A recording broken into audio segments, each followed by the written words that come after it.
Ladies and gentlemen, welcome to the 119th episode of the Retrotopia podcast. That's right, my name's Alan, and today, in honour of the Royal Rumble, which is taking place this very weekend, we decided we'd talk a little bit of wrestling with WCW NWO Revenge for the N64. And I know what you're thinking, Alan, the Royal Rumble is a WWE pay-per-view, so why are we talking WCW NWO Revenge? And to that I say, hey, shut up. Honestly, that one's on me. I picked this game up not too long ago now, and thought it would make a neat episode, and decided what better way to capitalise on all the wrestling buzz than by doing it around the Royal Rumble. So, seemed like a good idea at the time, and I stand by it. Saying that, if you are just here for the NWO Revenge talk, then why not spin ahead about, 25 minutes, half an hour, and you should get into the wrestling chat there, but I recommend you stick around, because we like to have a lot of fun in these intros. We like to talk to the Patreons, play some games. It's genuinely a good time.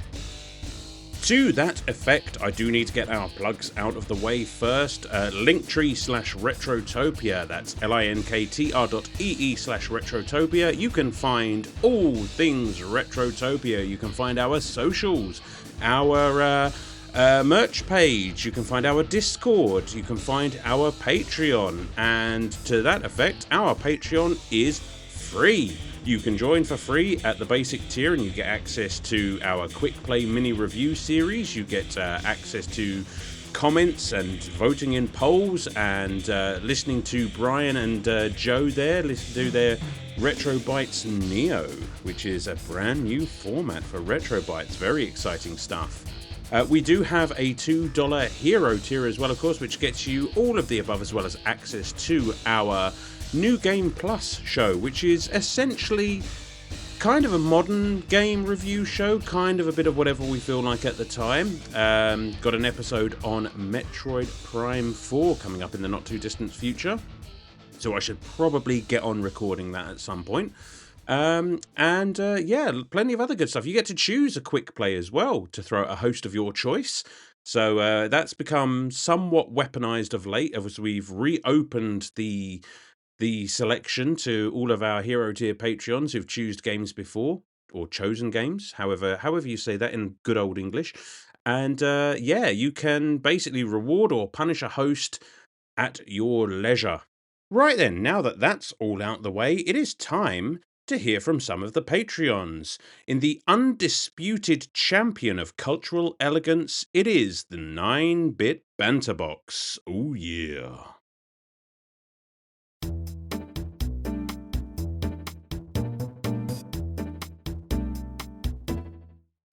Alright then, first up on the box, we've got Big Brown Dog, who says, Alan, in the last episode of 9-Bit Banter Box hosted by Sam, I informed him that he and his two beagles had just stepped in some mutagenic ooze. The two canines were mutated into ninja heroes named Carter and Cash, and Sam was mutated into either a squirrel or a rabbit. Actually, let's go with squirrel because I find that funnier. You, on the other hand, get to play the villain in this story, if only because you're British and British people always make the best villains. It's true. After having been thwarted in your nefarious plans multiple times by Sam and his ninja companions, you decide it's time to fight fire with fire. You are going to create your own mutated creatures to fight against Carter and Cash and beat them at their own game. The question from the marketing department is, which two animals do you choose to mutate and what names do you give these two new characters? Brilliant question right out of the gate there. Yes, I am British. I am the villain, of course. I am the gentleman of villainy. And I'm going to pick two rather gentlemanly animals, I think. So, I think I would have an owl as one of my animals. I like owls. They're very dangerous hunters there. And I'm going to... The owl is called Owl Kill You. Owl Kill You. Yeah, there you go. I've got the puns. And I'm going to have a fox as well, and call him Foxy Dennis. Just because. Thought it was funny. Thank you very much, a Big Brown Dog. Next up, we have Philip, a Mouth with Farts, who says, Hi Alan, hope everything is well with you. It is, thank you very much. Are you a base version game buyer only, or are you ever tempted to buy collector editions of games? If not, what would a game need to provide to tempt you to buy more expensive versions of the same game? Back in the day, I would have been Philip, and it wouldn't have taken much. A fancy statue, a patch. I remember I got one of the Mass Effect special editions that had the N7 patch that I sewed onto my battle jacket back in the day. Anything really, any little trinkets or doodads there, I would have lapped it up. I am much more of a base version game of a guy these days, only because, you know, the amount of space that my collection takes up, I can't really afford to have too much other faff around taking up shelf space, as cool as I think some of these things looks. But I've still got a few of the statues and trinkets and what have you lying around. What I will say is I am pretty into buying like Game of the Year editions, the stuff that come with all of like the DLC and the extra content and what have you. I mean, those I might hold out for rather than the base game, but generally not that fussy these days. But 10, 15 years ago, oh buddy, just I would have taken all of the collector editions had I been able to afford them. Random Yoshi94 says, what are 5 games at Mr. Allen that you would like to see as books? Oh, that's a good question. And the problem with this one is, you know, I have to look for games that don't already have books. And I've picked a few, and if they do already have books, I am not aware of them. So top of the list, of course, is Echo the Dolphin. No, I'm joking. I think Alan Wake, actually, I think would make an excellent book series, only in so much as the games kind of lean into that Stephen King style of horror as well, and it's all about a writer, so it kind of, I think that one kind of writes itself as a kind of meta commentary on the story. I'd have an entire series on the legacy of Cain, simply because the lore of that series is just so deep. I think it would make an absolutely outstanding sort of fantasy horror series. I would really enjoy that. Bit of a niche pull here, and I had to dig deep. Does anyone remember Condemned on the Xbox 360? I believe it was. Very early game on the Xbox 360. Kind of a really spooky detective horror game. Kind of a theme going on here in my reading horror games. But Condemned, yeah, mystery thriller, I think would be really interesting. Either Metal Gear or Death Stranding. One of those Kojima series. I'm leaning more towards Metal Gear, because again, I think that would make for some really interesting character studies, I suppose, because, you know, there are a lot of very interesting characters in that game, and again, lore heavy, and I would love to see that in print. And I don't know, kind of stumped on the last one. Maybe Uncharted. So I think there could be some sort of young adult Uncharted adventure stories, which I think would be kind of neat. But yeah, that's what I could come up with. Great question. What else we got? Okay, The Big Deal says, since this week is a wrestling episode, I'd love to hear your favourite wrestlers, both current and all-time. Also, are you a mainstream fan that follows the big American promotions, or do you fancy that British wrestling with the likes of Giant Haystacks and Big Daddy? The only Big Daddy around here is me, Big Deal. No, I am very much a mainstream wrestling fan, and to be honest with you, for somebody who's leading a wrestling episode, like, I am woefully uneducated on a large portion of wrestling. Like, I would watch it when I was a kid, and I watched it during the tail end of the Attitude and Ruthless Aggression eras, and then there's a huge gap, and I just got back into it with the Netflix era. Obviously, it was all very easy for me to watch, so I've jumped back in. I mean, back when I was young, I remember, you know, I had my Hulk Hogan figures. I had Jake the Snake was probably my favourite as a kid, because that whole gimmick just, it's a fucking snake. How cool is that? Growing up, I would have to say I'm a big Eddie Guerrero fan. I don't know, I just loved his slimy, underhanded tactics, and the The Hardy Boys, man, me and my brother were obsessed with the Hardy Boys. Like, we fancied ourselves as the Hardy Boys. Like, we would be jumping off of things and swanton bombing and, yeah, Hardy Boys for sure. And today, I don't know. I like LA Knight, which, you know, being an LA Knight fan in this day and age is kind of tough because the guy is he's just not getting there, is he? You know, but I think he's, you know, a decent enough wrestler and great on the mic. A little bit of that macho man to him, I think. A little bit old school there, so I appreciate that. I like, in the same vein as Eddie Guerrero, I really like Dominic Mysterio. You know, I don't care what anyone says. That is Eddie's son. I know, but definitely carrying the torch of the old Eddie Guerrero lie, cheat, and steal there. And I don't know, just recently, you know, I'm starting to see what all the fuss is about with Finn Balor, especially after that match he just had recently with CM Punk. So, yeah, just to name a few. What else have we got? Hey there, this is, Hooley's Handy Hack says, hey there, always abstinent Alan. There's an alliteration for you. I'm quite sure you have played the first Borderlands, so who is your preferred character? And if you played the DLCs, did you have a favourite? I just did a full first-time playthrough of the Game of the Year edition. I played as Lilith and the Zombie Island of Dr. Ned. I thought was a fantastic and fun DLC, but after finishing almost all missions in the base game and DLCs, I am burned out on the lands that border. Yes, I have played all of the Borderlands games and enjoyed them immensely. I'm a big Borderlands fan. I'm going to agree with you for DLC. I think that Zombie Island.net is the best. It's just so different from the rest of the game, and the enemies are all different, and it's nice and spooky, and I appreciate that. I never get to play as Lilith, though. That's my wife's character, and she will play a siren in literally every game that we play together. I was Roland. Was Roland in the first game? Yeah, Roland. So I'm very much a soldier class. I like having the turrets. I like having the shields and stuff like that. So, yes, Roland is my guy. I wonder if we'll ever do Borderlands on the show. I don't know. Watch this space. What else? Brother Retro says, okay, Ali Wally, let's talk some wrestling. If someone you knew had never seen a single match, what would be the first match you would show them? I feel like, even though it's a bit cliche, I'd go with Undertaker versus Mankind, Hell in a Cell from '98. It's an iconic match that shows what incredible athletes and performers these wrestlers can be, and it's one of my all-time favourite matches. What say you, good sir? Brother Retro, I'm going to admit my ignorance here. As I said earlier, you know, I watched what we got over here in the UK back in the day, and we never got any other pay-per-views or anything like that.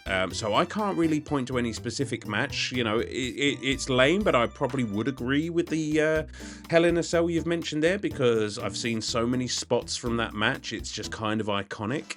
But I'm not really I don't really remember individual matches. Bit of a lame answer, I'm afraid. But if I tell you what, excuse me.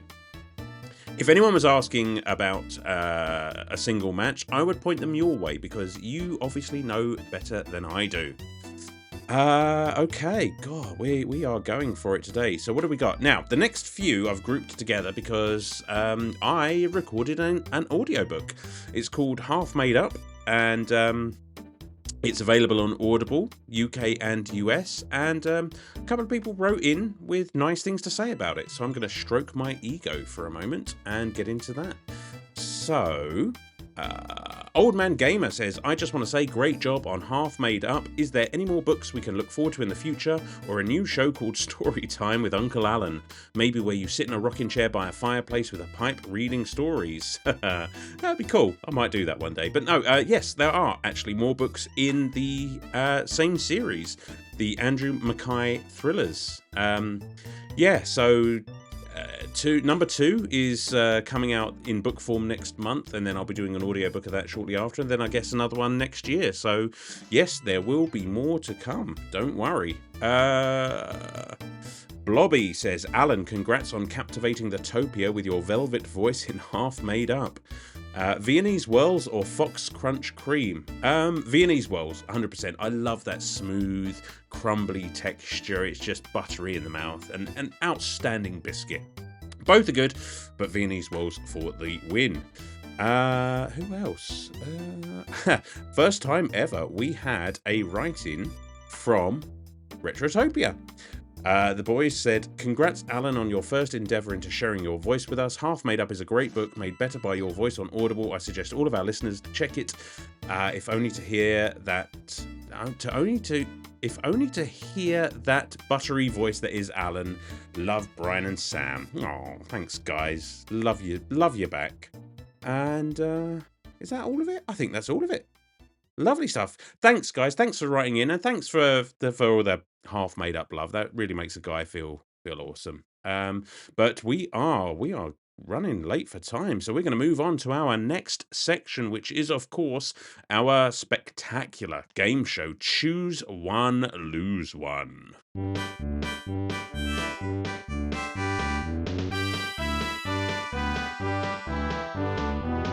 Ladies and gentlemen, roll up and choose your power-up from the game of the week. You pick a power, we pick a consequence. It's choose one, lose one, the game where everyone's a loser.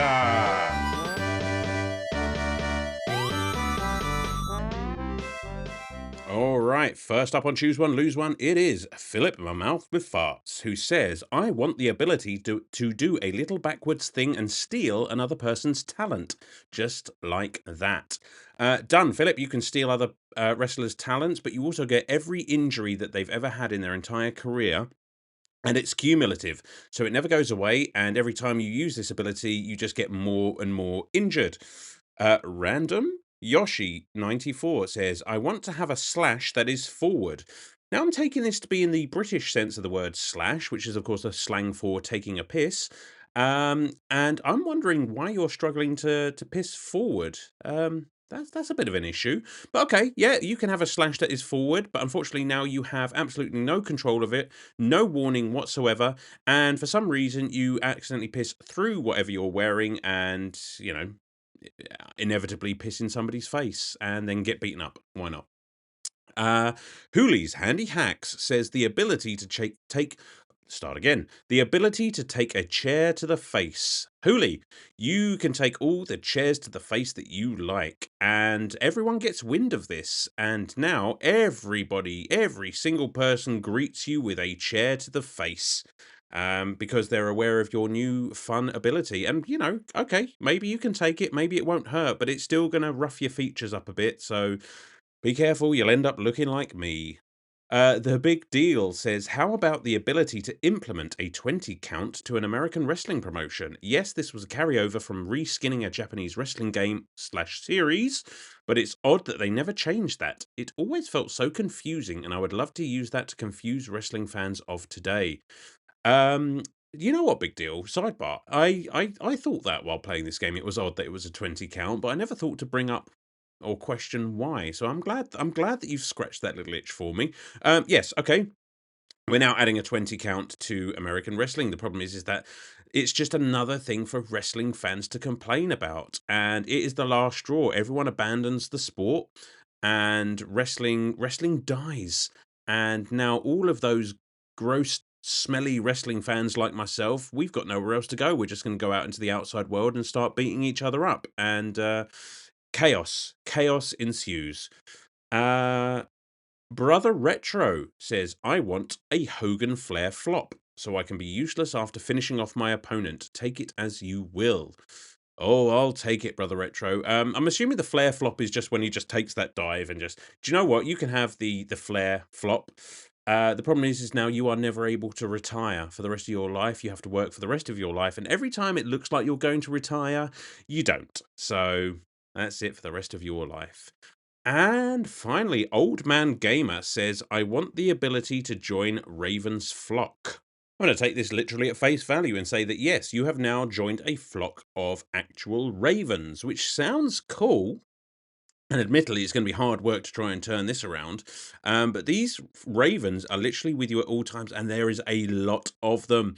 And let me just tell you, all of those droppings around your house, avian tuberculosis is no joke, my friend. Enjoy your dose. Ah, There we are. That's always such a good time. Thanks everyone for writing in and playing along with us. We've got to move on though to our next section, which is of course more of Macho Me talking about the game of the week in the Gentleman's Interlude.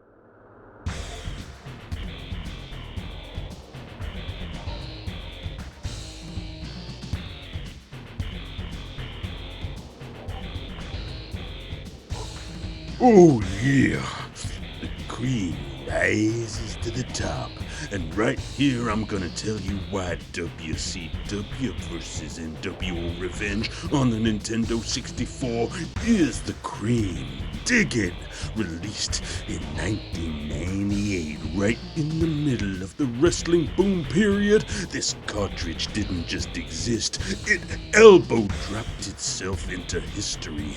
Yeah, developed by the heavy hitters at AKI Corporation and published by THQ, this was not the wrong time or the wrong place. No, sir, it was destiny. Now, let me tell you something, Mean Gene. When you snapped that great cartridge into the N64, you were standing eye to eye with the madness.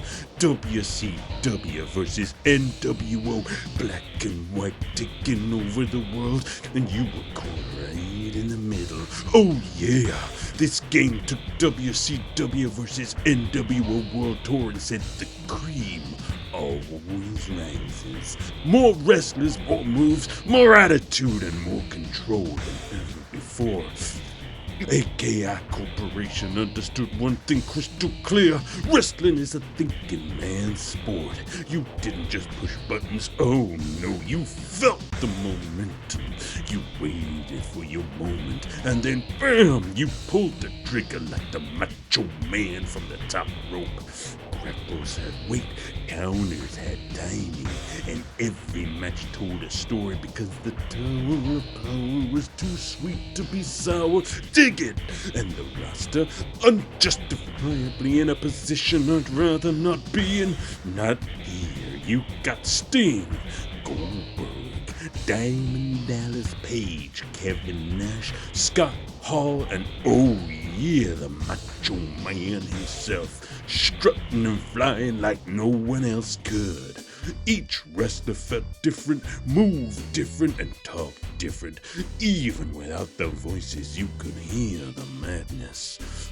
Then comes revenge mode, brother, when nothing means nothing, man. Branching paths, surprise rivals, championship gold dangling just out of reach, and every decision mattered. This wasn't a handout, this was survival of the strongest. Dig it! Released in North America in 1998 and flexing its muscles in Japan later that same year. WCW vs NWO Revenge became legend. Still played, still praised, and still talked about with intensity. Because the Macho Man told you once and I'll tell you again. The cream rises to the top here. And WCW vs NWO Revenge, oh yeah, it rose forever. Alright, so before we get into the game of the week, we like to hear from you guys and see what you think about it. So, and I should have had this ready to go, and I didn't because I have no idea what I'm doing. There we are. First up, Philip, my mouth with fart, says, the best N64 game I have ever played. So many hours spent with my friends in different battle royale situations, plus I can make any wrestler I wanted to be the world champion. I hope you guys had as much fun playing this game for the podcast as I did when I was a teenager. Well, you'll have to wait and find out, won't you, Philip? Because we're going to talk about it soon, don't worry. Randy Berridge says, it's me, it's DDP. I'm not going to do a voice or anything. I just nearly killed myself attempting Macho Man. So in the mid-90s, my mum worked nights, so it was just my dad and I home together. We started watching WCW Monday Nitro, and I got obsessed with professional wrestling. In 97, my dad picked me up WCW NWO World Tour, which I quickly became addicted addicted to, but the real turning point was Christmas of '98, when I got a Sting wrestling buddy and a copy of the recently released WCW NWO Revenge. The intro to this game with the truck driving into the night only to come across Sting as the lightning strikes was peak childhood. So many hours spent creating my own wrestlers who were missing from the roster, tracking titles and factions in made-up tournaments, and endless matches with my old man. While No Mercy will always be my favourite wrestling game, WCW NWO Revenge is my first love and always takes me back to fond memories with my dad and my buddy Sting. Randy, that is about as wholesome as it comes, and I love that story. And I know you're a big wrestling fan as well, because we talk about it together all the time. So, hope you're going to enjoy the Royal Rumble in just a couple of days' time, buddy. Random Yoshi94 says, I'm sorry, squared circle. That's in reference to the blurb for this comment section. Yeah, the squared circle. Yoshi, I mean, come on. It's a wrestling term. Look it up. The squared circle where all the action happens. Hooley's Handy Hack says, I was never a big fan of wrestling as a kid, but that did not stop me from loving this game and playing countless hours with my friends. 10 out of 10 N64 game. See, another nice wholesome story. I'm loving this. This is proper nostalgic this week. The Big Deal says, it's about damn time. I can't believe it took this long to get a wrestling episode, but you picked a banger of a game to do as your first. I have such fond memories of playing this along with the other N64 WCW and WWF games at my cousin's house. We would abuse the hell out of the Edit a Wrestler feature by making everyone different factions of the NWO, and at one point even edited outfits and renamed the entire WCW roster to WWF wrestlers. These games were something special, and the level of charm and overall fun has not been matched ever since. Yeah, I mean, the N64 was synonymous with these wrestling games, really. I think they're a genre into and of themselves. So, yeah, I agree. Old Man Gamer says, oh man, the hours and hours spent at sleepovers playing this game and watching WCW. Great times. There we are, nostalgia again. Wrestling is just nostalgia, man. I don't care. And Brother Retro says, I don't have enough words to describe how important this game was to my childhood. I'll leave it with a chef's kiss and on to hearing your thoughts. Well, Brother Retro, I will keep you waiting no longer because it is time to lace up your boots and prepare to take a bump or two with us as we talk WCW vs NWO Revenge, released for the Nintendo 64 in 1998. Thanks for listening, thanks for writing in, guys, and enjoy the show.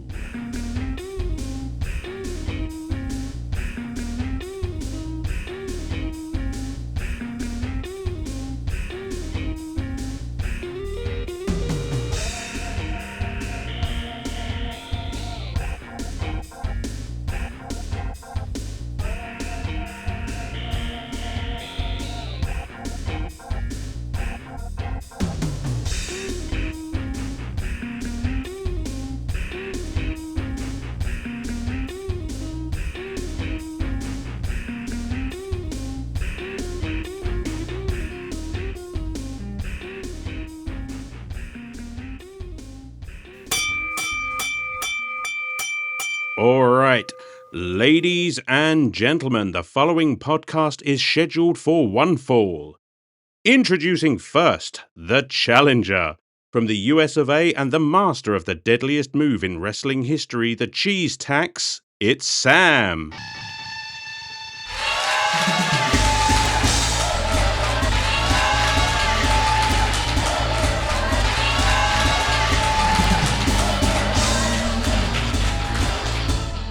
And his opponent, the Retrotopia undisputed champion from the wilds of Canada land, a man who likes to both give and receive a good chokehold, it's Brian.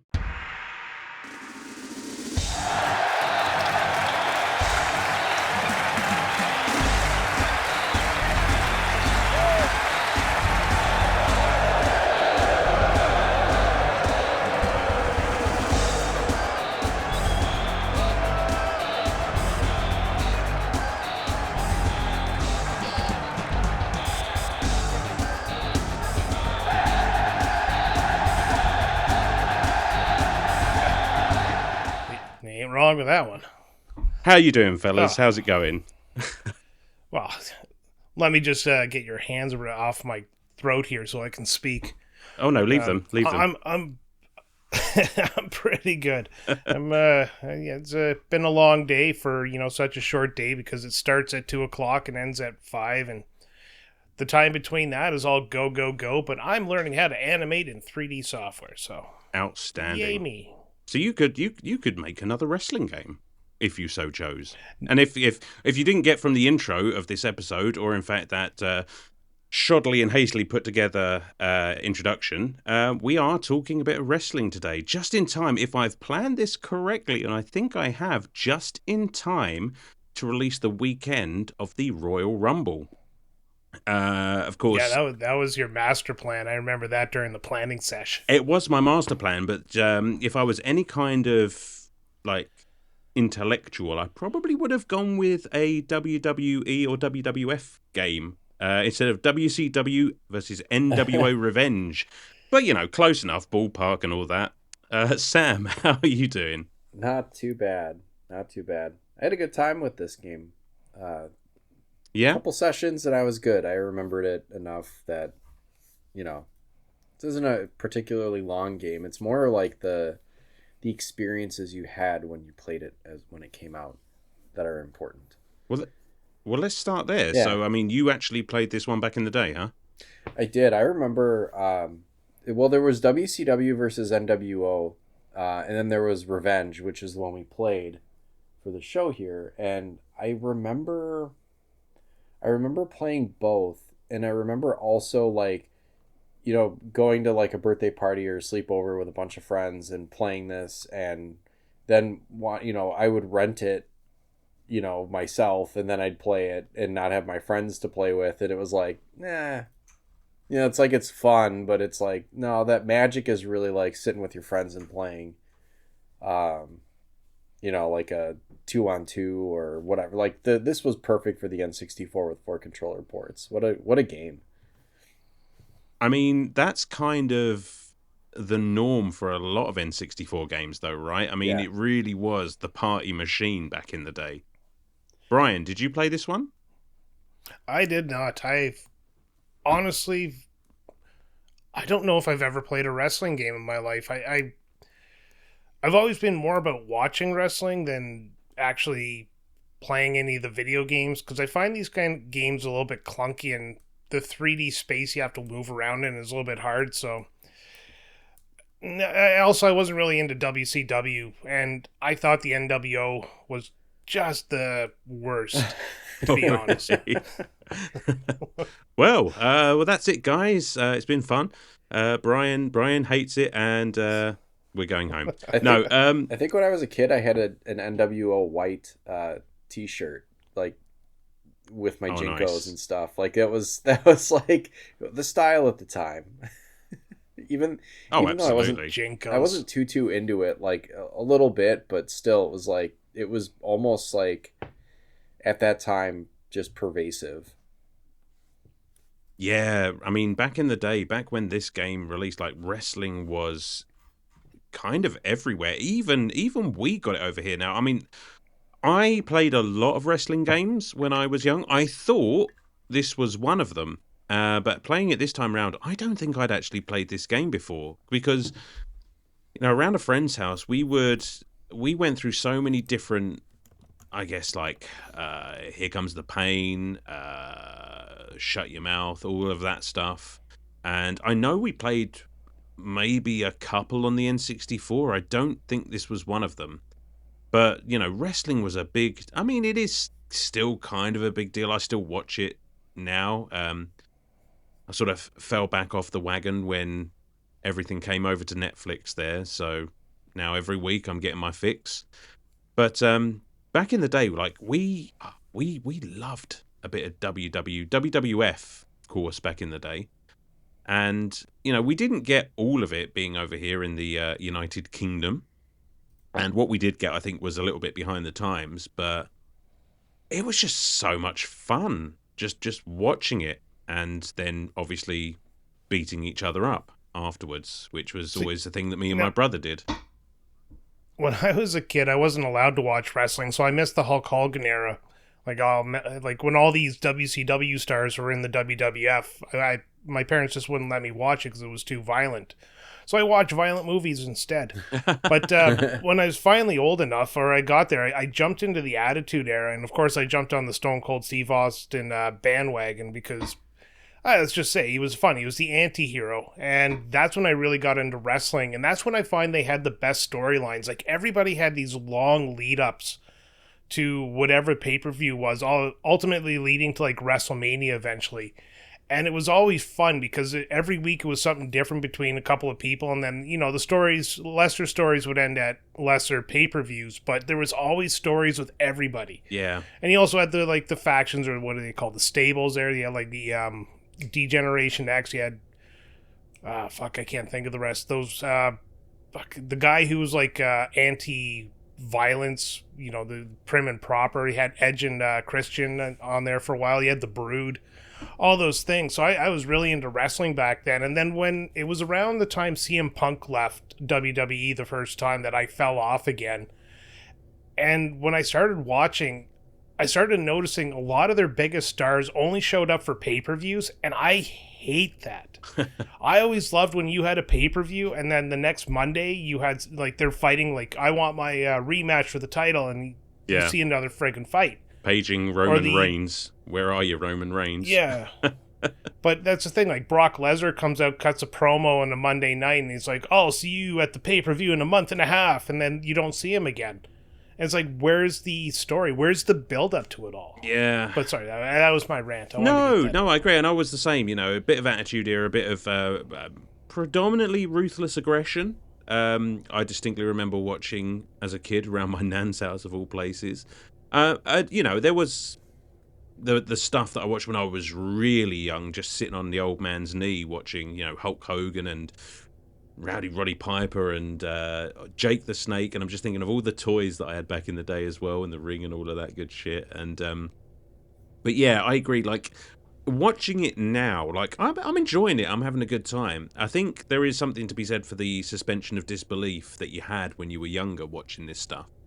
But yeah, and sometimes you can see moves so telegraphed that it just takes you out of the moment. I mean, don't get me wrong, some of the shit they're pulling off these days is absolutely phenomenal, but it seems somewhat more clinical. I mean, I'm not saying let's get it out of the way. Like, Vince McMahon is a piece of shit, but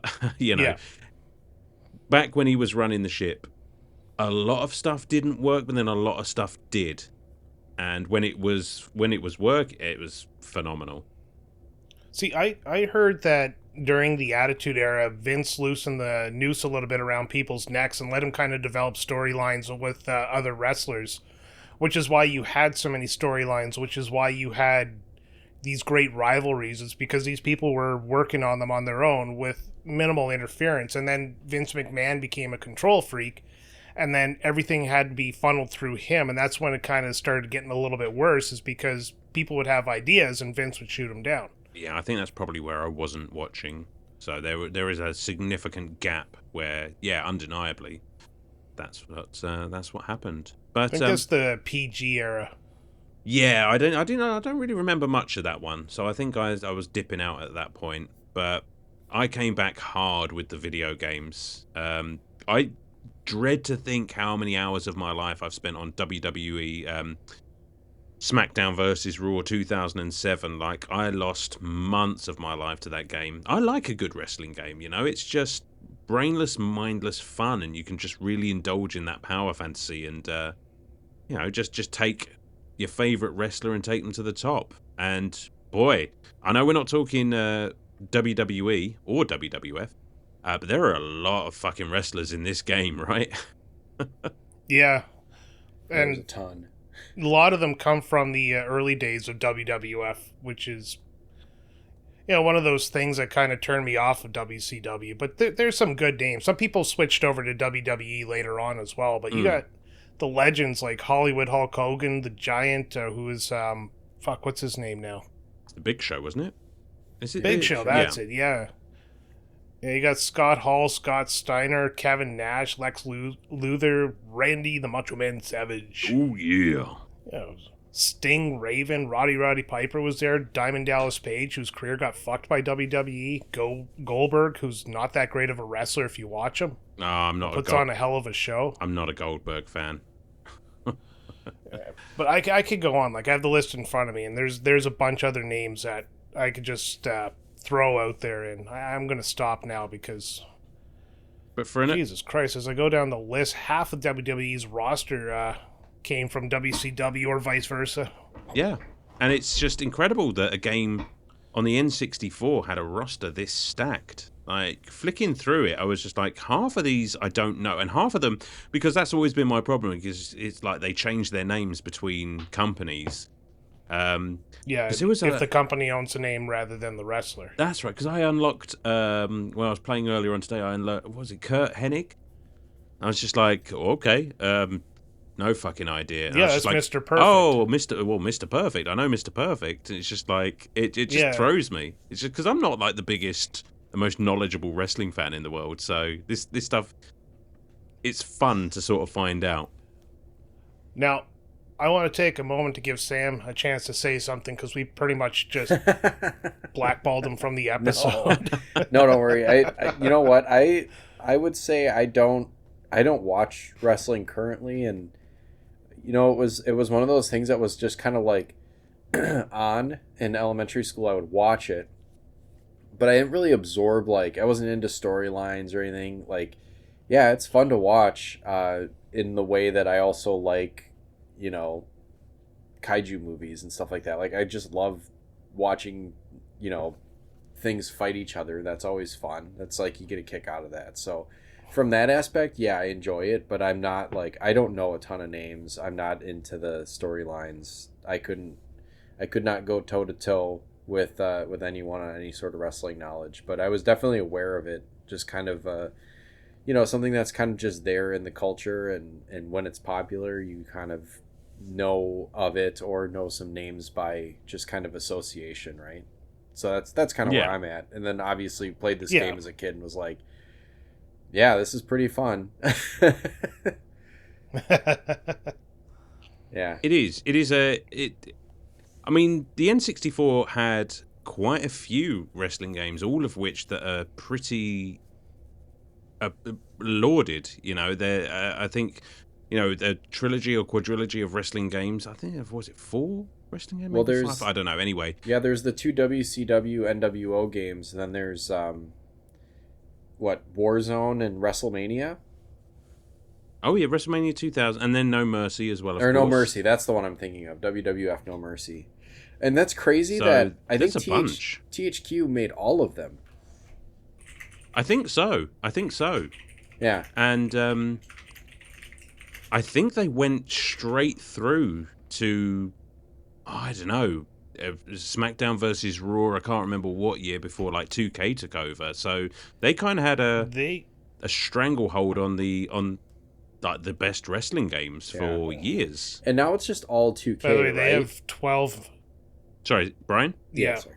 So I was just going to say they have 12 titles on the N64 for wrestling. That's fucking nuts. Are you kidding me? Jesus. I didn't know there's that many. Yeah, WWF, Warzone, Attitude, WrestleMania 2000, No Mercy. Then WCW titles would be Nitro, World Tour, Revenge, Mayhem, Backstage Assault. And then a couple of non-affiliated ones, and then ECW Hardcore Revolution. Interesting. Well, I'd heard Backstage Assault is fucking terrible. Well, be careful what you say, because remember, people have still got their quick play, Sam. So God, yeah, like I want Backstage Assault. They're listening. Yeah. They are listening. Yeah, that's true. Yeah, that blows me away. I like how we've weaponized that. Yeah. Yeah, that if you hate us, you can make us play something shitty. Basically, Well, I'm just talking about us three talking there. It's like, I hate this game. It's like, duh, people have their quick play still. And it's like, yeah. Do you know what? The quick play has become money in the bank, hasn't it? It's just like at any point somebody can just come and cash in and just fuck us over with a shitty game, and then take the title. I love money in the bank. I was going to say, nowadays, now that 2K has taken over, there's no other... I kind of miss that in sports games and in wrestling games where, like, there is no real variety anymore. It's all just kind of the you know, EA's got Madden and NHL, and 2K's got NBA and wrestling, and I mean that's pretty much it. Like I think there's an MMA game, but it's like they've really consolidated all of that into just like one annual game that everyone plays. And back then, like we mentioned, like there were N64 games that we had no idea existed, and it's things weren't cross-platform like they are now. So like there's 10 games on the 64. There's like probably that many, if not more, on the PlayStation that are all different too. And there's some good ones, there's some bad ones, but there was so much variety.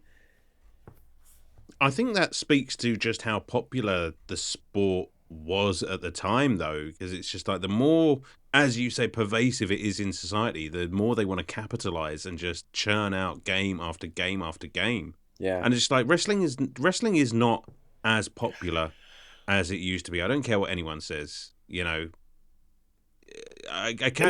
must have been easier to make games back then too, because there's not a lot to the revenge game here. You have minimal background. The audience is all flat cardboard pictures. The character movements are very clunky, and you really only have to remap a ring with a new pay-per-view title to say that you're at a new pay-per-view. So it must have been really easy to pump these things out.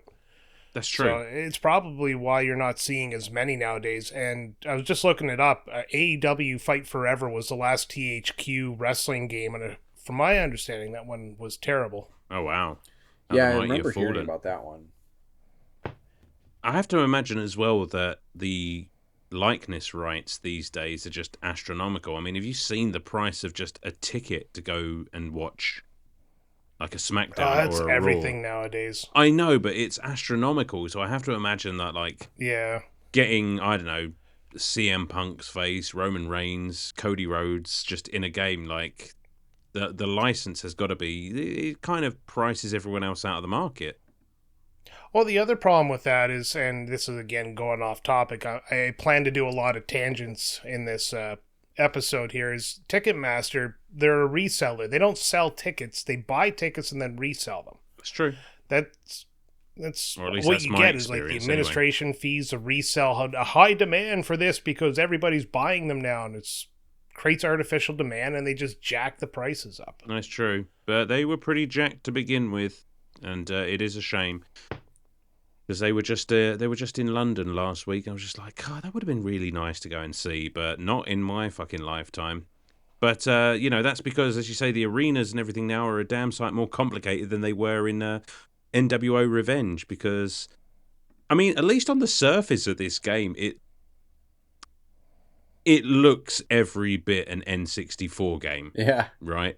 Oh, yeah. I mean, the arenas are... I think they do a lot with what they have, but I think it's go on. There's nothing wrong with the graphics in this game because they don't need to have the gigantic audience. They don't need to spend the time making the audience look real. You're not paying attention to that. No. This entire game focuses on a ring. There's no real backstage stories happening or things like that. It's ring centric. So yeah, they did what they had to, and probably the size of the ring is what lets them shove so many wrestlers into the game.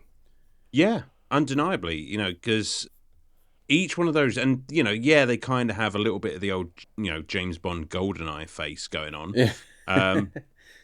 But they've done a lot of work to differentiate these characters, and you can customize them as well, which I was really surprised by. There are some customization options in this game, which is, like, really neat. So they got it. They focused on what mattered and sort of trimmed away the fat of everything else.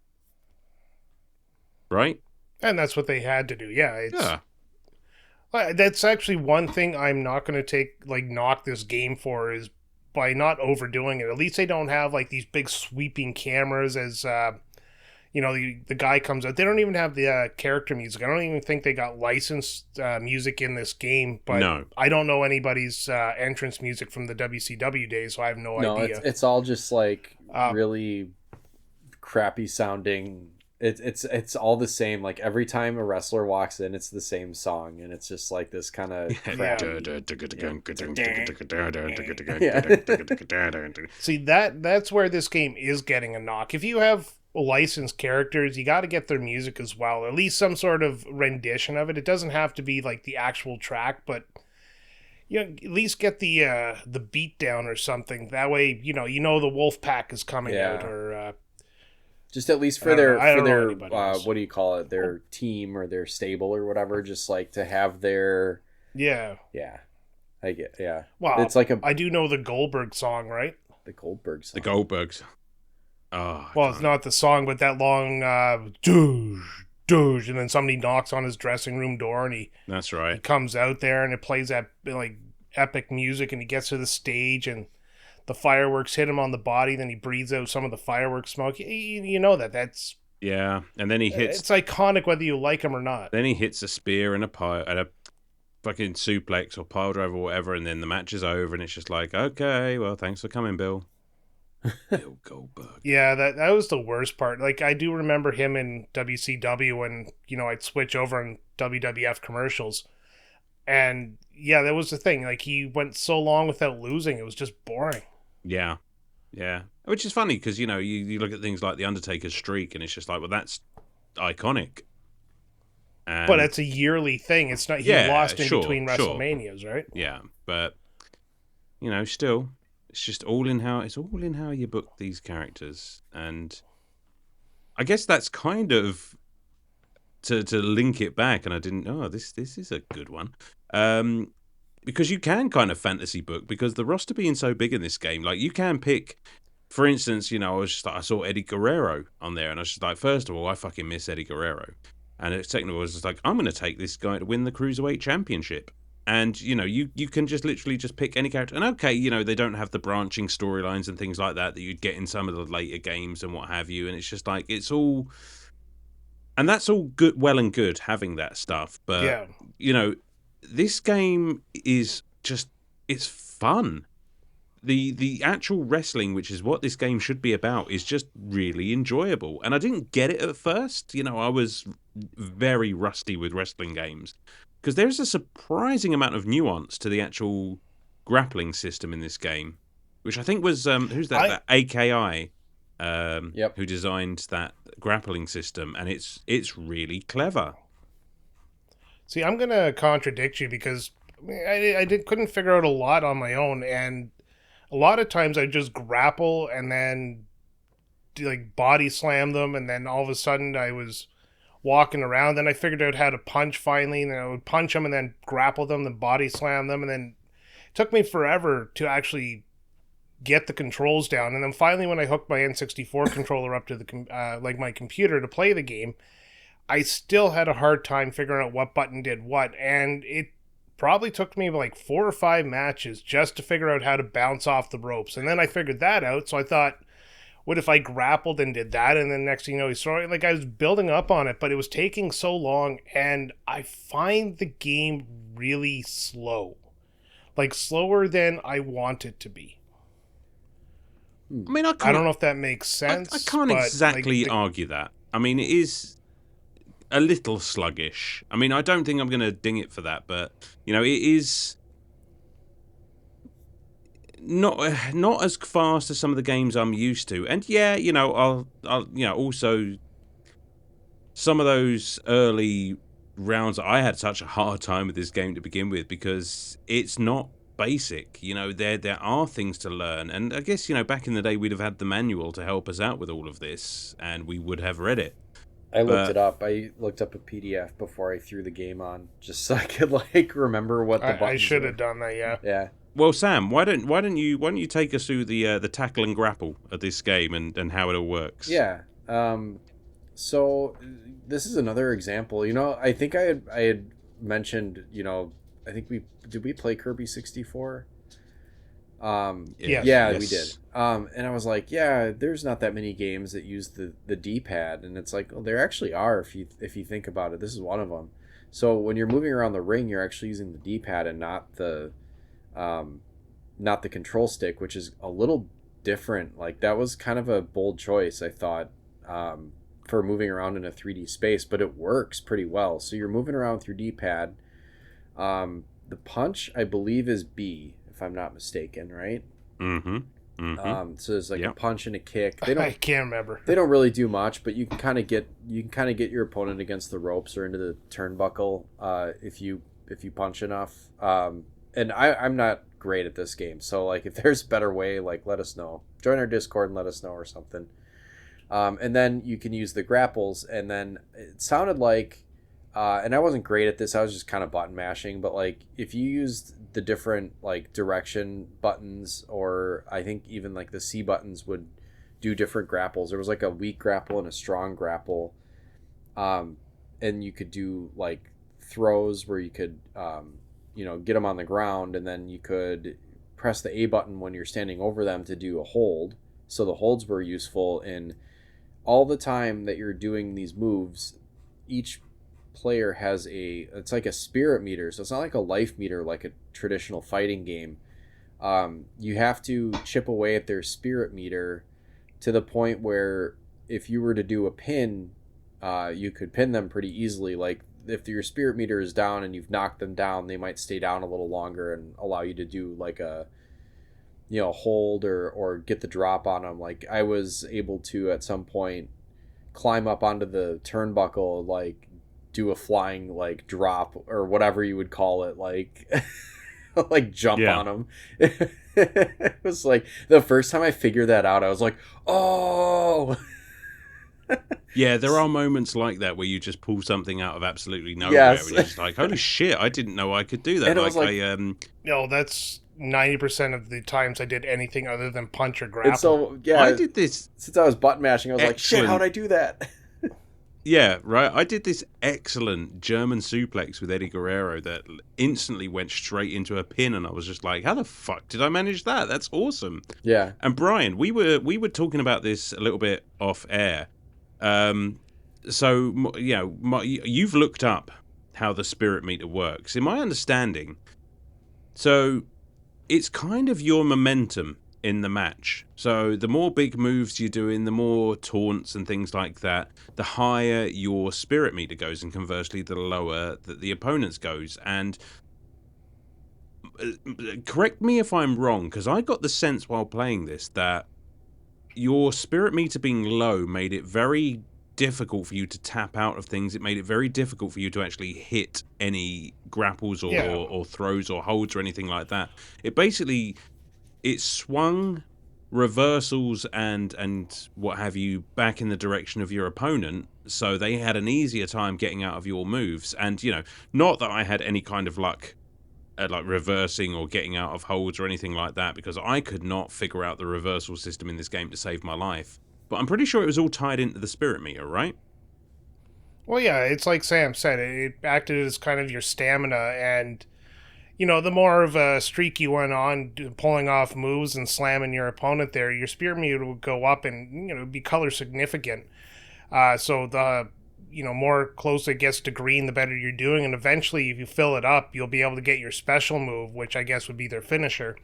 But as it goes down as well, it goes to yellow and stuff like that, and you're sluggish, you're slower. Think of it as inversely proportional to the other guys.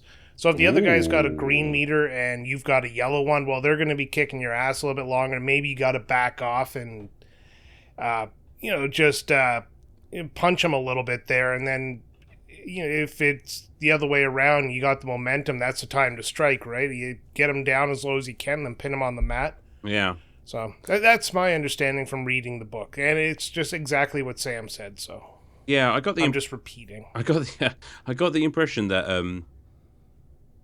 well, it's not even the impression. I noticed that you could have a really high spirit meter, but if you weren't doing anything with it, it would eventually drop back down to a kind of even keel. Yeah. So you had to keep up the pace in order to keep that thing building, and which obviously means that if you can stay out of your opponent's reach for any length of time, then they will sort of lose steam, and that's the time to sort of strike back, I suppose.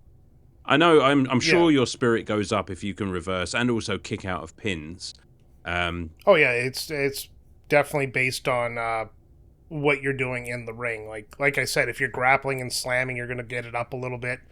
Throw them against a rope, clothesline them, all that kind of good stuff. It just it builds up, and eventually you'll get to a point where you'll gain the special, which I mean, probably, I never did it personally, but it's probably the moment you can unleash the razor's edge or something like that, and take out your opponent and finally be able to pin them. Yeah. Yeah, I really like that system. It really made the matches feel dynamic. What do you reckon, Sam? Yeah, I don't know. I think there's a lot to this game that I probably didn't experience because I'm not great at it. You know, obviously, I just kind of played surface level, but had a lot of fun with it. So there's kind of a, kind of something you can say to a game like this where like anyone can pick up and play it and have a decent time with it, even if you're just like fumbling around with the controls. But there is like some deeper control schemes, some deeper concepts that are like embedded into the game where like if you know what you're doing, like you said, Alan, you could do like some sort of crazy hold into a pin, or like I'm sure there's super cool, like each wrestler has like super cool finishing moves and stuff, whereas I was just doing kind of like box standard, methodical, get their spirit down and then pin them type stuff, and that works too. But there's definitely more to this. So there's really really good on the developers for making a game that's like accessible but still has some like deeper gameplay elements to it that you probably would only find if you're really really good at it. Yeah, which again, admittedly, I was not. I mean, No, nobody is. No, I mean, I started off, and my cartridge, actually, I got it secondhand, and it had everything unlocked already. Perfect. So I actually had to reset the cartridge, which is something I figured out how. Well, I had to look it up, but apparently just holding start while you turn the console on just basically reset the cartridge, which was kind of neat. Oh shit! So I Could got you to imagine basically if you play did that on Formats the accident? entire thing. No, sorry. Yeah, imagine you lose all of your belts and all of your progress. Yeah. Like, fuck that. But yeah, I struggled at first because I was just trying to play it. I think I was just trying to play it like a beat 'em up because I'd not played a wrestling game in so long. And you can sort of get by, at least in the early stages, because let's say you're playing one of the championships, you go through, I can't even remember how many it was. Let's say 10 wrestlers before you get to the championship match. And, it's kind of a smooth difficulty curve, but it does get harder and harder. It's almost like an arcade game in that sense, like an arcade beat 'em up. And, you go through all of these different adversaries and opponents, and, you have the inevitable interruptions at ringside and all of that good stuff. And, like, I was having such a hard time on normal because I just didn't get the nuances of this game's control system. And once I knocked it down to easy and I started to like get used to the fact that, oh, okay, well, if I do a weak grapple, I'll just do a quick flip, or if I do a strong grapple, I can do a big slam, and all these different buttons do something different. I just started playing around with it and seeing what was possible, and I like that discovery of just figuring out what each different wrestler does with all of these different combos. It was great. Yeah, there's a lot you can do in this game. If you're one of those people who's very methodical in fighting games and you know how to input combos and shit like that, this is right up your alley. If you're somebody like me who pushes buttons because they're fun to push, then not so much. What does this one do? That's pretty much my game style. Yeah. How did I punch myself in the face? Did you guys experience did you play like a championship belt where it's just like match after match? I don't know the exact terminology, but yeah, it was like a you're like going for the belt, and then all of a sudden you're like in the middle of a match, and then a second wrestler will run out. Oh, that happened to me once, and I fucking hated it. I never went back. Okay, because like, did you have to actually fight both of them? Because when it happened for me, I was able to like just pin the wrestler that I was wrestling, and the other one was just standing there. It happened like 3 times. No, I had to fight them both, and I couldn't pick which one I was fighting. The character would just aim at whatever one they felt like, and then I'd be trying to turn because the other guy's beating the back of my head, and it just it got frustrating. So I reset the game and just said no more championships. I just want to get a feel for it, and I did. Oh. That's true. I could not figure out how to shift, and there probably is a way to do it. Yeah, there's a button for it. I can't remember what it is. Oh, is there? Because Yeah. I could not, and I was just like, well, I guess I'm fighting this guy now, or he just punched me in the back of the head, so I guess I'm fighting him now. And only once did I say it worked out in my favor. I was I can't remember what championship belt I was taking Eddie to, but it was Scott Hall in the final, and Macho Man came out, and he was on my side, and I was just like, fuck yeah. And this was on normal difficulty. I'd managed to get all the way to the final on that, and Macho Man came out to help me, and fucking bullshit fucking Razor Ramon there still managed to beat me. I was just like, are you fucking kidding me? Like, I suck. I guess the cream really doesn't rise to the top. No. Unjustifiably in a position I'd rather not be in. But the cream will rise to the top, yeah. That is goddamn impressive. But it's just it's just another little. They didn't have to put interference and stuff in, but that shit happens in wrestling, and it's just like. Yep. I would always be like, oh, I'm just getting ahead of steam here, and then all of a sudden, like, well, just on my last playthrough, Chris Benoit came in. I was just like, this fucking guy. I could when they would run in, like, obviously this game didn't have the announcers or anything. Like, it's pretty basic, but like.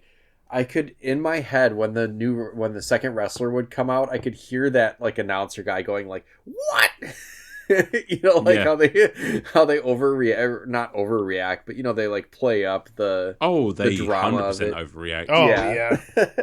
There's no announcer that's better than JR. That's probably who I'm thinking old of. JR. Yeah, I don't know names. Yeah, it was JR and Jerry the King Lawler, wasn't it? Yeah, Jerry the King Lawler, who had a heart attack in Montreal in the middle of broadcasting. Ooh. That's true. Was that Montreal? Oh shit, yeah. That was Montreal because I actually lived there at the time. Oh wow. Jeez. Yeah, that was a fucking commentary team right there. Legendary. Oh god. Well, he was with Michael Cole at the time, and Michael Cole was playing the bad guy, and then Michael Cole did I don't know what face or whatever they call it. He just stopped being a dick after that. I can't, like, watching it now, Michael Cole, like, I can't imagine him being a heel or like what do they call it, like the color commentary. Like he's such the straight man, and that's just wild. But yeah, and for better or worse, that's another thing that's missing from this game. And you know what? I don't hate that because, like, how do you feel about commentary in games like this usually? It gets repetitive. Yeah. Like I've played NHL games quite often, and the commentary is like it's like playing Blades of Steel. He makes a pass. He makes a pass. He shoots. There's only so many times you can hear like, "What a pass! Tape to tape." Yeah. I just remember all the commentary from like the Madden games and stuff. Yeah. It's just like I don't miss it. Like it. Yeah, I'm glad it's not there. In fact, I did not play with every wrestler, but the only like actual voice that I you could have. I'm starting to dedicate your commitment to this podcast. I played every wrestler at least 2 times just to get the most out of so I could really talk about it like I knew what I was talking about. Once to learn their move, once to win the belt. Did you actually, Sam? No. Oh my god. I only played like 2 belts. I played one regular one with I don't even remember who because I don't care. And then I did a heavyweight with Macho Man because I wanted to do the taunt where he goes, "Oh yeah." But that's it. Like, does any other wrestler in this game like have a soundbite? I don't think so. I think if they did, I wasn't paying attention. And again, I didn't play as everyone. But the fact that they've just got Macho Man, just oh yeah, it's just like fucking brilliant. I can't remember which game. That's my guy. Might have been a WWF one, but there was one game I remember from my childhood, and the taunt was like the "suck it" like that was in the game. Oh, so I yeah, would do nice. that all Oh, the that's time. WWE. Okay, yeah, that's probably that was probably No Mercy or whatever. Man, I should pick Old that one up. Triple H and Shawn Michaels with the Degeneration Yeah, X. I should probably pick that up too at some point. Just that'd be fun. That's who's missing from this game. The 1-2-3 Kid. Yep. I know it's like completely off topic, but that's X-Pac on WWE. Oh. He started in WCW as 1-2-3 Kid. Yeah, see, my knowledge of At least I'm pretty WCW sure is he did. pretty awful. I'll admit. But you know what it was? I picked up this game secondhand. I was just like, you know what? I want to play this, so I'm going to suggest an episode. And there we go. Yep. And as it turns out, it was the one I'd never played before. So swing and a miss there, Alan. Good job. That being said, like, I really enjoyed this. You know, I mean, it's not the, well, it does have depths to it. It's not the deepest game in the world, but, you know, it just has that one more match kind of feel to it that I don't know. Not for me. Not for you. No, you tapped out. Tapped out quite literally. Yeah, what can you say? It's not my cup of tea, but I'm going to give it a fair review. Oh, absolutely. Although probably not a long review because, I mean, what else is there to talk about? There are other modes, like there was like handicap matches and what was the other one? And I was not gonna play a handicap match in this because I couldn't even beat somebody 1-on-1, at least to begin with. So that was not a mode that I dabbled with. And obviously you got exhibition where you can just pick and choose and just beat somebody up or be beaten up in return. And I do like the fact that at least your sort of quote-unquote story mode with the belts is, you know, you are rewarded for every belt that you beat. You get an unlockable character, which on an already stacked roster is always appreciated. Yeah.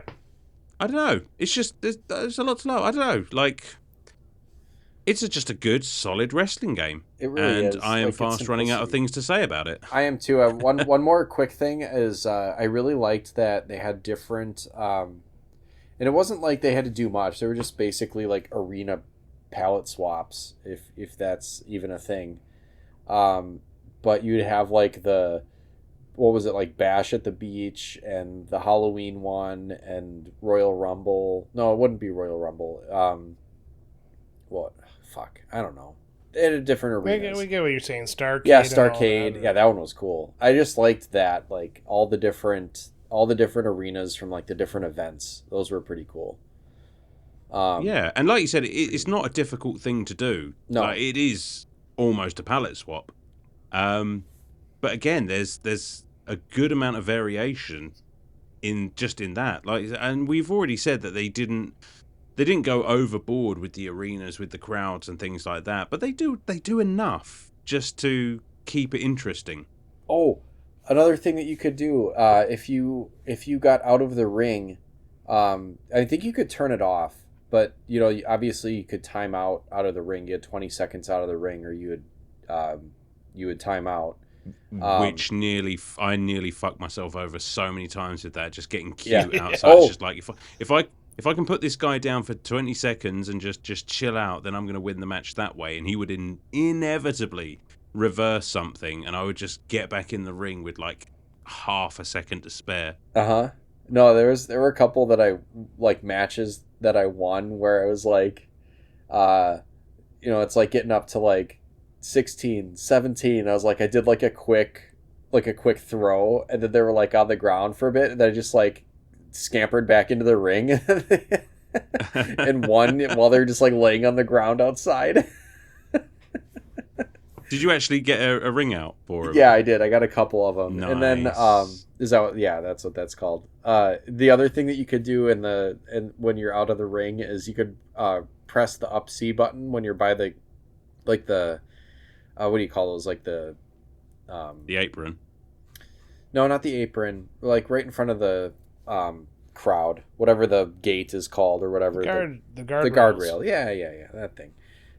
You could reach over, and sometimes you could call for like a like a piece of pipe or like a stop sign was one of my favorites. Just like stuff that you could wield to like smack your opponent. Sometimes they wouldn't give it to you, and I don't know if it was random or what. That's ridiculous. I knew of them. I never got to use them. Yep. Like, there were some matches I started and the opponent had like a weapon in hand. Yes. And I'm just like, well, what the fuck? Like, Yeah. how is that fair? Like, surely disqualification, ref. Come on. But I never. I'm gonna have to play, and I will play this again. And yeah, I'm gonna have to go looking for some weapons. Hell yeah. I was not aware of that. It's fun, especially when you get the stop sign. That was my favorite one because it's so fucking big, and then you just like you bash them in the face a couple times with the stop sign, like the edge of the stop sign. They fall down, and then you could just like two-handed just like wail on them while they're on the ground. Ooh. And you can bloody people up in this game. Like, it does happen, which again is just really, I mean, and you know, this is a Nintendo system back when they weren't afraid to have a little bit of blood on their consoles.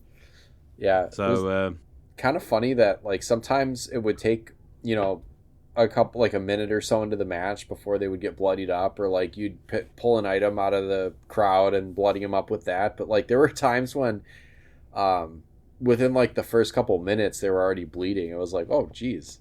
So I don't know what the trigger is for, you know, the blood effect. I guess it's just kind of seemed random. Yeah, it did.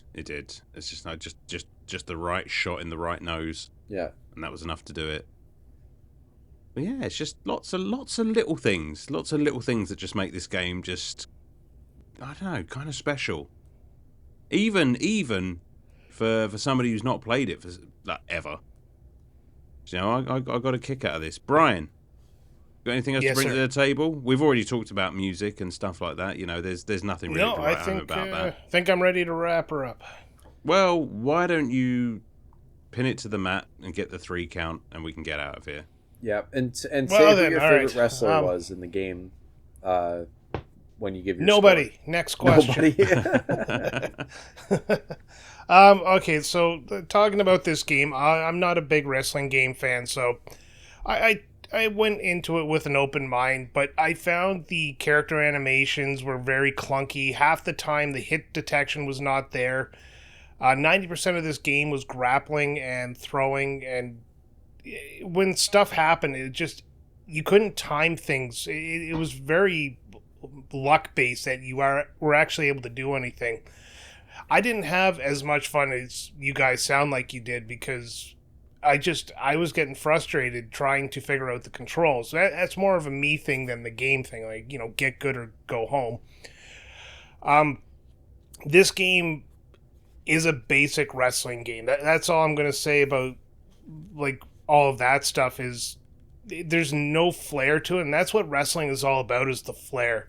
It really does require the stories. It really does require the music. It really requires the reason the wrestler's out there. And this is just like a game where you pick your dream match and that's what you do. Or you pick random, which is going for a championship belt. I mean, future games did it better, and I think that's why this game probably would not ever be something I'd be recommending to anybody, because of that fact that there is no story in it.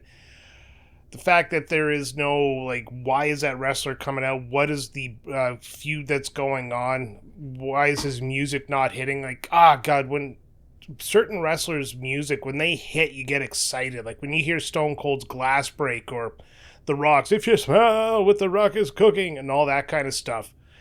That's when you get excited. But this game doesn't have that. So when that wrestler comes out to help you or your opponent, you don't get that excitement they've shown up. Plus, I'm pretty sure it's probably a random wrestler. Having said that, the roster of wrestlers in this game is goddamn impressive. Like, I've been looking at it over the course of our entire podcasting here, and there's some of my...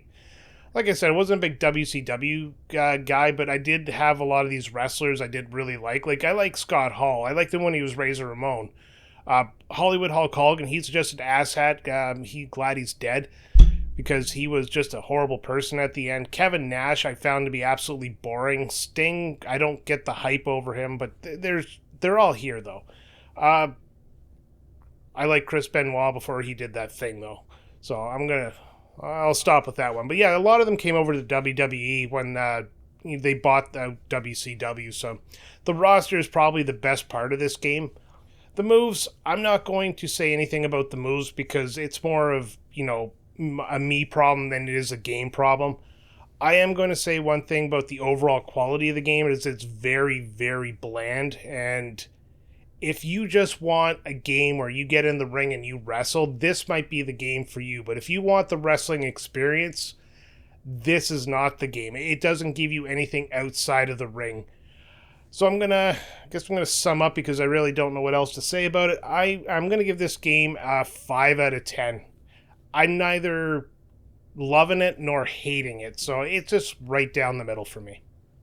All right. Lukewarm on WCW NWO Revenge. Sam. Yes. What about you, buddy? Yeah, I guess it's interesting because like this type of game is one that I think people have a lot of nostalgia for. Obviously we talked about how many wrestling games were on the 64 and the holy trinity or quadrilogy or whatever you would call it of wrestling games. This being one of them. I have fond memories of it, and the amount of time I played at sleepovers with friends was pretty limited compared to what I'm sure a lot of people did. Like I played it a few times and had a great time with it. Obviously that doesn't necessarily translate to like a single player experience because I think this is really built for the multiplayer and built to have like Brian said, an impressive roster. Pretty basic pick up and play controls. I don't know. We kind of at least you and Brian did a little bit. It doesn't have a lot of the extra music or storylines, but I don't know if that's really what was intended here. I think this is more of a tie-in just to kind of get that experience and to kind of bank off of like the multiplayer couch co-op abilities of the N64 with the 4 controller ports. Like you could really have a good time with this with a group of friends, and I think that's what this was really made for. So I think taking a kind of an opposing viewpoint here, I think that the stripped down kind of bare bones presentation and gameplay really benefits the game because it's not too over the top. It's just a plug and play experience, and you can swap costumes. There's tons of wrestlers. Sound isn't great. It doesn't always look great, but it looks good enough, I think. It's like there's a lot here. It's almost like, and I don't want to say it's not quality because it is a fun game, but it's almost like they wanted to give you a lot of quantity of something that was pretty darn good, instead of like only a little bit of something that was super, super good, if that makes sense. So I think they sacrificed maybe a little bit in the graphical presentation or game mode and sound department, to have the variety of wrestlers that they have and the different moves and, focus on the gameplay itself. I didn't find it too clunky. I thought it was controlled pretty smooth, but then I played it at the time it came out, or around the time it came out, so I knew kind of what to expect here. I think it's interesting that I can't remember what it's called, but I think they released an N64 style or like 90s style wrestling game currently, but don't quote me on that. But I thought I remembered hearing about that, and it made sense. Like it didn't faze me that a game developer would make something that had this feel to it. And have it be, at least there be interest in it. You know what I mean? I don't know. I feel like I'm just kind of rambling, but like I really do think that the simplicity does this game credit. This isn't intended to be something that was a very elaborate experience. You're just meant to be able to just get in there and bash and have a good time with it. So I'm gonna give this an 8.5. This is a fun game. It's just fun. There's more to it if you want to get into the weeds and really learn all the combos and stuff. But for something that you can just plug in and play, it's a great game. I don't have Nice. anything else. Favorite Nice. wrestler? I think, I really liked the masked wrestlers a lot more than just like I thought like the kinds that just were like regular buff dudes were boring. So I always liked like a Ultimo Dragon or like a Rey Mysterio. Ah, you're a luchador, man. Yeah, Sting is pretty cool too. Like I liked the face paint or the masks and that kind of stuff. That was always more fun to me than just like some dude. That's fair enough. Yeah. I was never staring at their faces. You're staring at their crotches. Just staring Fuck at yeah, those big tight old, shorts. big old muscly men, Yep. and they are big in this game. Like everything yeah. is just ballooned in proportion, which I think works because you can't if you can't get the facial animations and everything like that. Just make big muscly men. Just make them look like they're those. You remember those like rubber wrestling toys that were like yeah. dangerous? They're like hard rubber. It's like if you made an action figure out of a hockey puck. Oh my god! Imagine. Just make a video game with those. That'll do.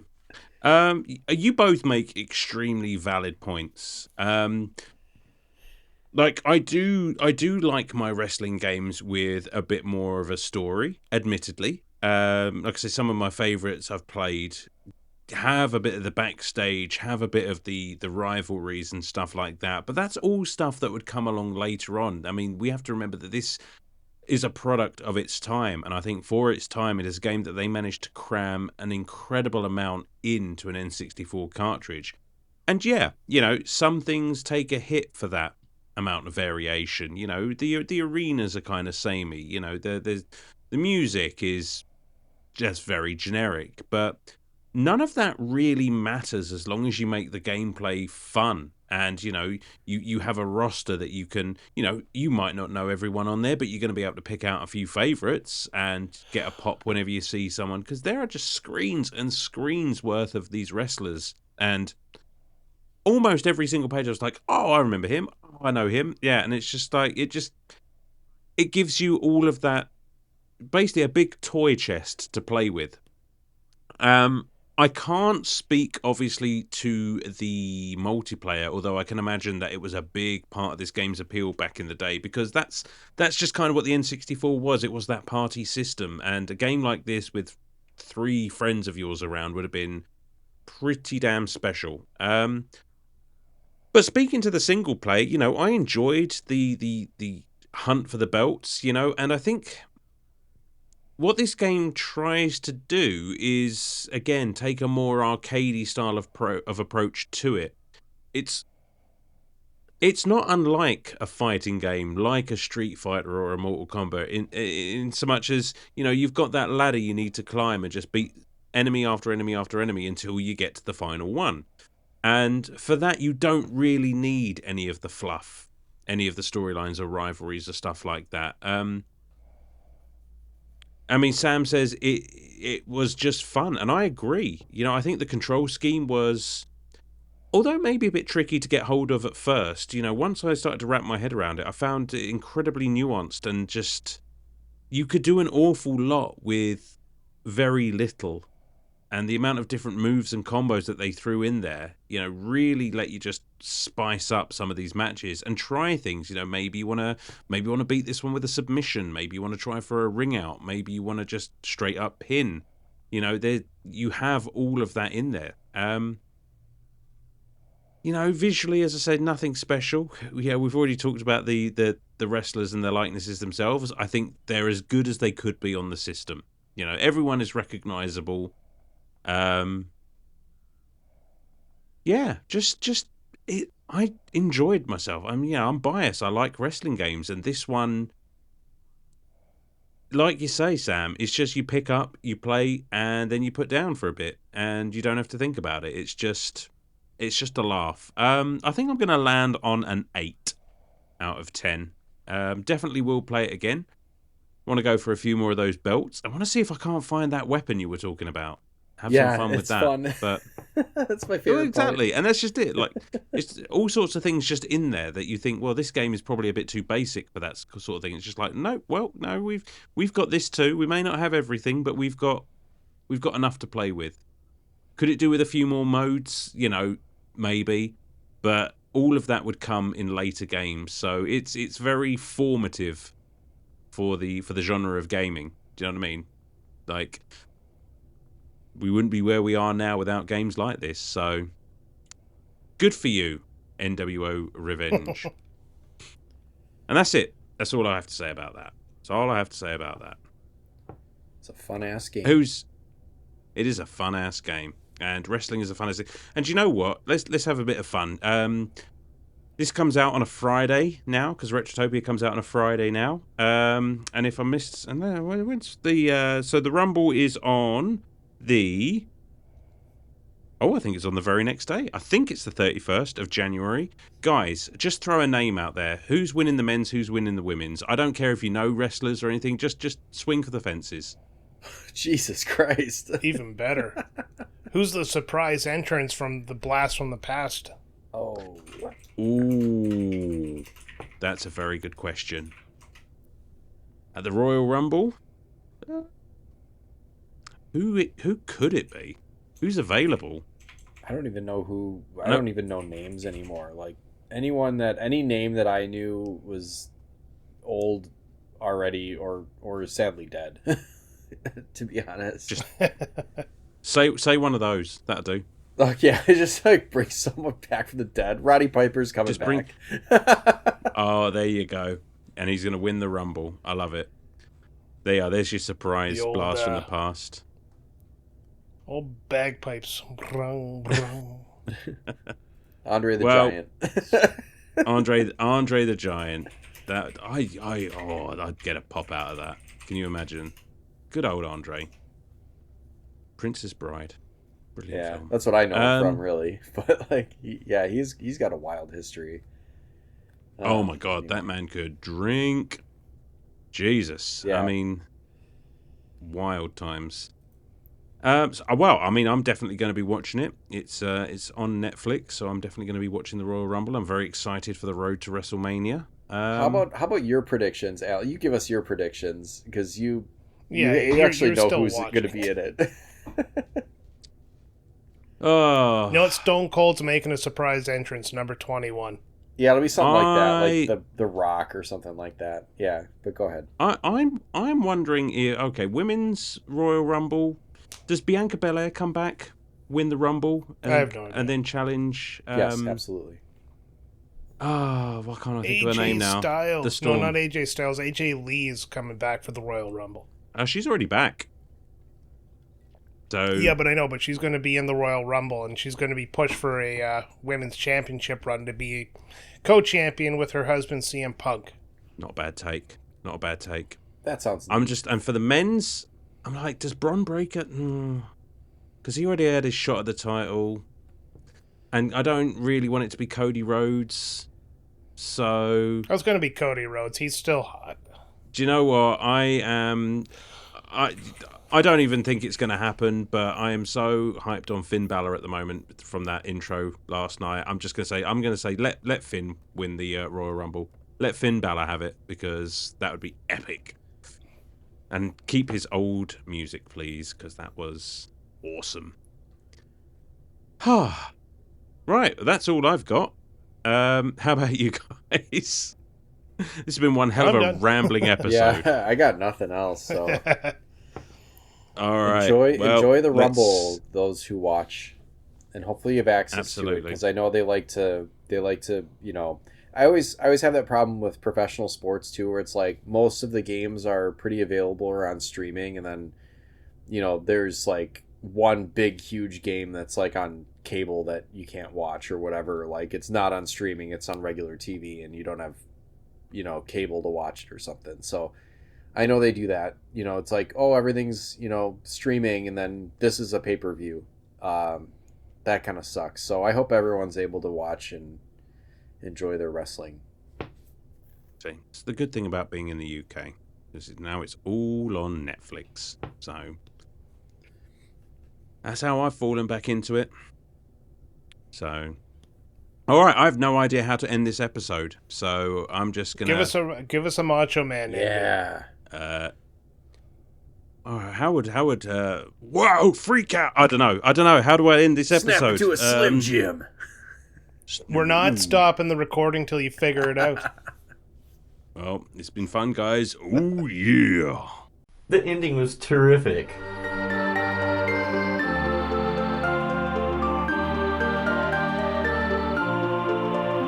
Hi there, everyone. We here at Retrotopia couldn't do what we do without the support of our Patreons. And to that effect, we would like to shout out our heroes at the hero tier.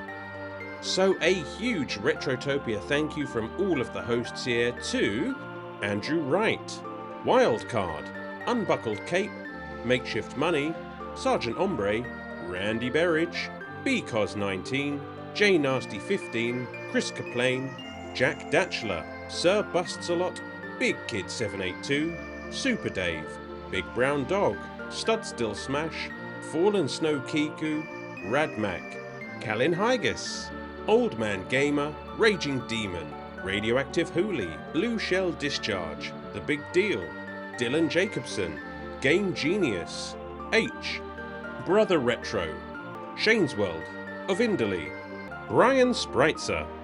So thanks as always for your support, guys. It truly means the world to us and means we can keep doing this little thing that we love so much. Game on.